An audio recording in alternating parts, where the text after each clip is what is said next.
လွယ်ကူမြန်ဆန်တဲ့ဟော့ပေါ့ချက်နေများအားလုံးပဲမင်္ဂလာပါထောက်ဝန်ပရိသတ်တို့နေကောင်းကြလားရှင်အိမ်ရှင်မတို့ရဲ့အပြင်စားသောက်ဆိုင်တွေမှာဈေးကြီးပေးပြီးမဝတဝနဲ့ဟော့ပေါ့စားဖို့အတွက်ဘိုင်လိုက်တော့နော်ကျမဒီနေ့မှာတော့ဟော့ပေါ့လုပ်နေရေးကိုမျှဝေပေးမှာဖြစ်လို့လိုအပ်တဲ့အမဲလေးတွေကိုတော့ဈေးထဲမှာတောဝယ်ပြီးအစင်သေးလောက်ထားဖို့တော့လိုပါမယ်နော်နံပါတ်1မမဝတ်မို့လုံးဟော့ပေါ့အရင်ဆုံးမမခောက်ဆွဲနဲ့လိုအပ်မဲ့အသီးနှံဝတ်မို့လုံးတွေကိုတောဝယ်ထားလိုက်ပါအောင်ပြီးရင်တော့အိုးတစ်လုံးထဲကိုရေ1.4လီတာထည့်ပေးပြီးငပြရည်တစ်စုံတကြားနဲ့ဟင်းခတ်မုတ်တစ်စုံကိုထည့်လိုက်ပါပြီးရင်တော့ဝတ်သားမို့လေးတွေကိုချိန်ထားဖြစ်လို့အလုံးလေးတွေဖြစ်အောင်လုပ်ပြီးရေပွက်ပွက်ဆူအောင်တည့်ပေးလိုက်ပါနော်နောက်တော့မမားထဲမှာပါတဲ့အမှုန့်နဲ့အစာပလာတွေကိုထည့်ပေးပြီးလိုအပ်တဲ့အသီးနှံတွေကိုထည့်လိုက်ပါအရင်ဆုံးဂေါ်ဘီအနှဲငယ်မုံညင်းအနှဲငယ်နဲ့နောက်ထပ်ဝမ်းမို့လုံးတွေကိုထည့်ပေးလိုက်ပါရှင်ပြီးရင်တော့မမခောက်ဆွဲကြောက်တွေအလုံးကိုဖောက်ထည့်ပြီးကျုပ်သုံးလုံးကိုပါဖောက်ထည့်ကောင်ငရုတ်ကောင်းလေးပါထည့်ပေးပြီးတော့ပွက်ပွက်ဆူအောင်ချက်ပေးလိုက်ပါဟင်းရည်ပွဲလို့ရလာရင်တော့ကိုကြိုက်နဲ့တက်တဲ့ဟင်းခတ်အရွက်တွေကိုထည့်ပေးပြီးတမီသားစုလုံးစားသုံးလို့ရပါပြီဘလောက်တောင်မှလွယ်ကူပြီးစားလို့ကောင်းမဲ့ဟော့ပေါ့လေးလဲနော်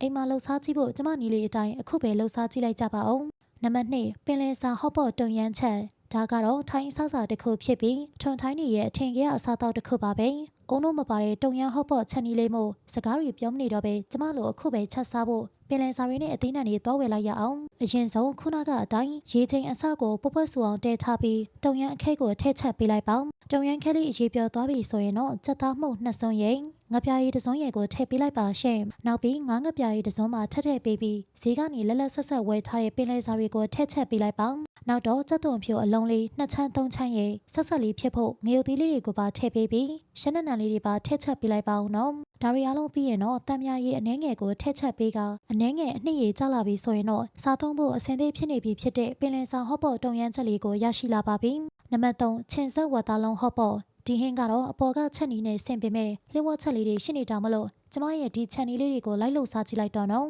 အဆမ်းမကြိုက်တဲ့တသားမီမီလေးတွေအတွက်တော့ငရုတ်သီးမထည့်ပဲချက်ပေးလိုက်ပါရှင်စားချက်ဖို့အတွက်ရေနွေးပုတ်ပွက်ဆိုတဲ့ထဲမှာတုံရမ်းခဲလေးကိုရေမှာပျော်ဝင်တဲ့အထိချက်ပေးလိုက်ပါပြီးရင်တော့နန်းနန်းပင်အမြစ်ကိုထည့်ပေးပြီးငပြားရည်တစ်စုံရည်စက်သားမှုတစ်စုံရည်နဲ့တကြားတစ်စုံကိုထည့်ချက်ပေးပြီးအရသာတွေဟင်းရည်တွေပျော်ဝင်အောင်ချက်ပေးလိုက်ပါဒါပြီးရင်တော့လျှို့ဝှက်ချက်အနေနဲ့ဝတ်သားတွေကိုနှုတ်ဆင်ပြီးပြုတ်စရာမလိုပဲအစိမ့်တိုင်းထည့်ချက်ပေးလိုက်ရင်တော့ဝတ်သားရဲ့မူလအချိုအတိုင်းလေးရလာမှာပဲဖြစ်ပါတယ်ဝတ်သားတွေပုတ်ပွက်ဆူလာရင်တော့ချင်ဆက်တုံရမ်းအနှစ်ကိုထည့်ပေးပြီးချက်ပြုတ်လိုက်ပါပြီးရင်တော့ဝတ်သားလုံးလေးတွေနဲ့ငရုတ်သီးမှုန့်ဆက်ဆက်လေးကိုထည့်ချက်ပေးလိုက်ပါရှင်နောက်တော့ရှမ်းနံနံနဲ့နန်းနံပင်တွေထည့်ချက်ပေးပြီးပုတ်ပွက်ဆူအရေးကျသွားရင်တော့အနက်မှုံမွေးချွချွနဲ့စားလို့သိကောင်းတဲ့ဟော့ပေါ့ချက်လေးရလာမှာပါနော်ဒီဟော့ပေါ့တွေထဲကိုကြာစာလေးထည့်စားရင်ကွတ်တီကိုအတိုင်းပဲမလို့တစ်ချက်ခုတ်နှစ်ချက်ပြတ်ပါပဲရှင်အခုလိုအိမ်မှာလွယ်တကူလှူစားနိုင်တဲ့ဟင်းနေရာတွေအတွက်ကျမတို့ရဲ့ page ကို like and follow လုပ်ပြီးအားပေးခဲ့ကြပါအောင်ရှင်အားလုံးကိုကျေးဇူးတင်ပါတယ်နေ့ရက်တိုင်းအတွက်ပျော်ရွှင်ပါစေ